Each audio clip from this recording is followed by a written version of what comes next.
Hello, this is your friend Crystal Lee Moore Lucier, also known as your home sweet home 519 realtor Crystal Lee Moore.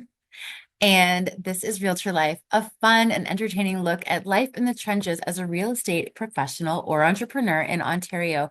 And we're doing something fun. We're doing a 30-day challenge for feeling better, feeling motivated, feeling pumped. And today is day one. So, what is involved? So, you're going to listen for 10 minutes.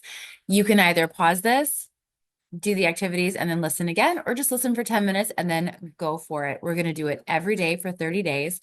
It's exciting, it's awesome. And let me tell you why. So, first of all, some background. This is season 4 of Realtor Life. So, if you've been listening, thank you. If you're new, welcome. I love motivating and helping others. I love motivation. It's important. Now, Zig Ziglar says motivation is like bathing. It does not last, which means we have to do it every day. And sometimes we can get into a season where it's easy. It is easy to get motivated. It's easy to have fun. And sometimes it is kind of a grind. And a lot of us have a hard time getting back from vacation or getting back into the swing of things, especially when it is so cold and dark outside.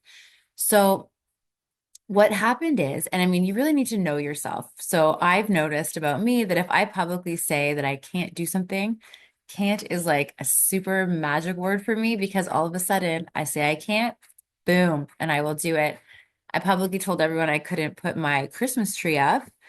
And then I don't know, I did it like 2 days later. And I didn't think I was doing it for like a month. Same thing happened with me. A couple days ago, I said I would not go outside. I was so cold. I was so like bummed that it was freezing. And it was freezing. And every time I looked outside, it was snowing. And instead of being grateful for it, because I mean, as a Canadian, like snows, it actually is awesome. And I love skiing and skating and all the things. But I was just in this mindset of being so cold and not excited about it at all. And that was enough for me to say, absolutely not. Absolutely not. I'm not going to be held prisoner in my house. I'm going to rock this. So I put on a snowsuit, like legit, my ski suit, put on some the hand warmers, gold. And I went for a 30-minute walk while listening to a podcast because I thought, you know what? I'm going to do this. I have these very awesome Bose headphones, which keep your ears warm. Pro tip. And I went for it. And then I thought, I'm going to do this every day because I felt so good after. And isn't it true as entrepreneurs, really all we have to do is start. So sometimes you don't want to do something, and we hear this advice all the time. So it sounds like I'm a broken record right now, but just hear me out. Just start. So I could have gone and said I was going to do a 1 minute walk and it turned into half an hour. I just said I was going to go for it. I was going to do the walk. Half an hour is a good vibe. Like you can go for an hour, whatever it is. I'm also doing another challenge that includes workouts, and I have to like live my life as well. So I'm not going to do like 2 hours of workouts a day. It's not sustainable. So half an hour was cool. But what I realized on that walk with the half an hour and the listening was that I used to read 10 pages of a personal growth book every day. Now, if you're not reading a book that's really like firing you up, that can be tough. Or if you find you get to the end of the day and that's when you're trying to read, you might be tired. Like me, I will try to read in bed. I fall asleep after like 2 pages, even a good book. And so I used to read while I worked out, but now I'm doing a different workout where I'm not on like an elliptical where I could read. So what do we do? And out of desperation comes inspiration. So, um, so day one. Okay. So the first thing I did, I kind of did some scrolling, and Mel Robbins has a very cool podcast. There's some awesome ones. We're going to be going through different ones and exposing you to different ones throughout this 30 days. But the first few days is going to be Mel Robbins because she is just firing me up, and I hope she fires you up too. So, day one, the let them theory. So, you might have heard of the let them theory. And if you have Instagram or Facebook, let them theory is very popular right now.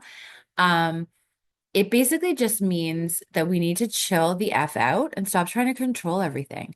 So, kind of leans in, like, and it depends on where you're coming from. So when I've seen it used, people are talking about like, oh, if these people judge me, or if these people are mean to me or leave me out, let them do that.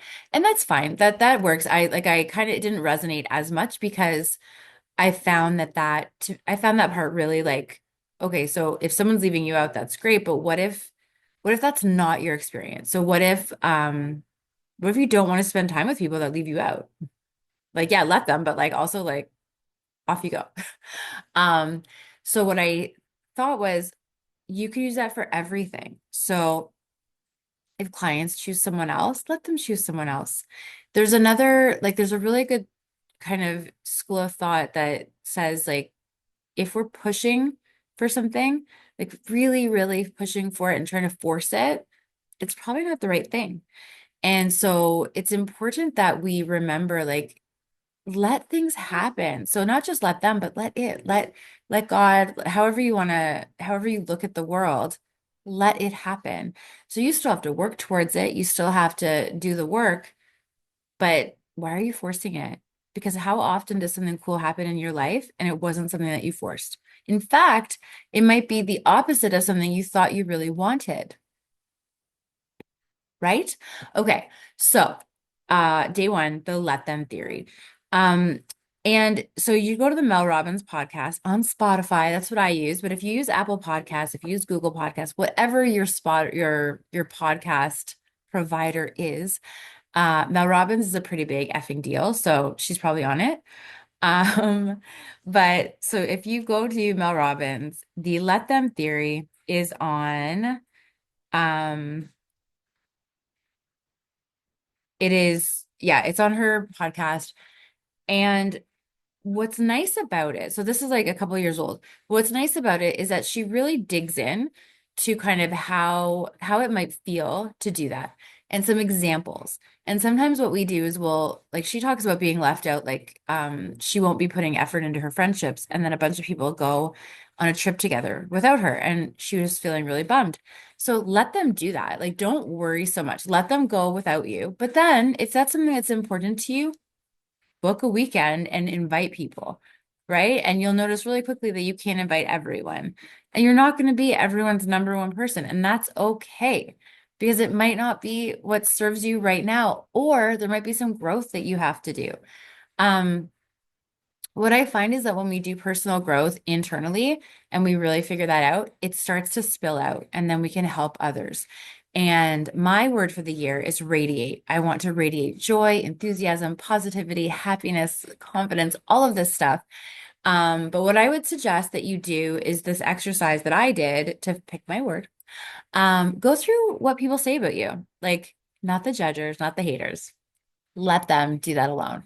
Um, Go and see what are the positive things that people say about you. And you'll find sometimes it's not the things that you think that people want to see about you. So for me, I am like driven beyond belief. Like I just got my MBA. I have my university degree. I'm a broker. I have this. I have that. I'm on boards. Do you know who cares about that? Me. I care about that. And my mom and my dad, like, and probably my husband. Like, but like everyone else is like, okay, like we're exhausted listening to you. You know what they care about? They care that I smile when I see them. They care that I give them some of my warmth and kindness. They care that I'm enthusiastic and I'm caring and I'm excited and I'm happy and they feel good. That's what they care about. So that's what they care about. Why am I stressed out trying to get 17 degrees, thinking that somehow I will arrive at this place where everyone's already super pumped that I'm me? So, what can you do to lean more into you? And I think that this 30-day challenge is awesome. So, I'm doing it anyway. I would love to have you along with me. There's some really cool science behind why we should do it together, but grab a friend, say we're going to go for a walk every day, or do it alone. And then I'm happy to be your accountability buddy. Just come back tomorrow knowing you did it. But you're going to throw a podcast on, do a half hour to 45-minute walk. It really is up to you. Um, Use the hand warmers if it's super cold. They are gold. If it's sunny, wear sunscreen and like be safe, all that fun stuff. But I think we're gonna have some fun. So this is Crystal Lee Moore Lucier. This is Realtor Life, your home sweet home 519 realtor. So excited you're here. And before we go, I just wanted to, so this is called the Pivot Year. The Pivot Year is by Brianna Wiest, and a very nice, wonderful colleague of mine gave this gift to me. And it's pretty cool. So I'm going to read you the first page. I hope this is the year that you change your life, not in a superficial way, not in the way of moving things around the surface or wondering why nothing feels much different underneath, not in the way of conformity, not in the way that aligns you closely with all the traditional emblems of success, the ones that leave you smiling beside your accomplishments, but feeling so pinched with guilt and regret. I hope this is the year you change your life in ways you've always secretly wanted to. The year you discover those quiet dreams that have lingered for so long are actually echoes of parallel lives, sister stories, asking you to tell them, to leap towards them, to move them out of your mind and into a touchable physical reality. I hope this is the year that you change your life in only the way you can, with the power that only you have. I can't do it for you. The words can't do it for you. They can only encourage you and guide you like an old friend, a message from far beyond and deep within. I hope you focus more on what you feel between the lines than what you see on the pages. I hope each day makes you take pause and contemplate what the invisible third door of possibility you may have missed is. I hope you're not afraid to go inward, the space from which your entire life is born. Within you lives a great vision of your life, quieted over time by the world. It is once again time to listen. It is once again time to live. I suggest you buy this book. There is more to her introduction, but we have a schedule. So um, I definitely think it's worth it, and I'm excited about it. So day one, the courage with which you enter today will become the fate that you meet tomorrow. Will you continue to replay the memories of yesterday, or will you meet the moment and make the most of what is in front of you now? Not so much that you might force your will upon your fate, but arrive fully into each moment as it's presented to you, i.e., let them. Not to build a clean one-line story, but to create a mosaic of experience, ever forming, ever evolving, ever unfolding, as what's within unravels to reality, revealing at last the fragment of the universe that came to be known through you at this exact time, in this exact place, and the exact form. You're exactly where you need to be, and this is the perfect day to start your life again. So, thank you guys so much. I look forward to seeing you on day two.